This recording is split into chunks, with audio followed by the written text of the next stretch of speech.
emotional work. Replacing it means learning how to tolerate a little more uncertainty while something steadier is built.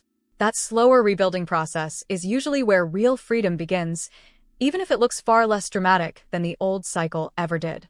The work is slower than the old loop, but it usually feels truer once the nervous system begins catching up. Usually, that is when the pattern softens.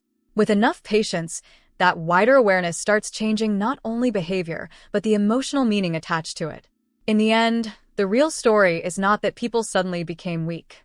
It is that modern life keeps training them toward praise discomfort because the pattern fits larger social and economic incentives. Seeing that clearly does not solve everything, but it changes the tone of the struggle. The person no longer has to treat the problem as a private defect. They can understand it as a learned relationship to the world, and learned relationships can be interrupted, redesigned, and made more humane.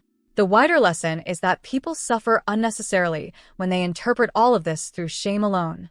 Shame narrows the picture to individual weakness. A broader view sees culture, design, comparison, and emotion interacting over time.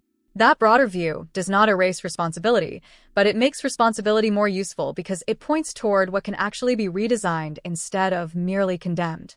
The more honestly people can see that interaction between culture and psychology, the less trapped they tend to remain inside purely self-blaming explanations. That is where proportion returns, and with proportion, a more livable sense of self often returns as well. That recognition is often the real turning point.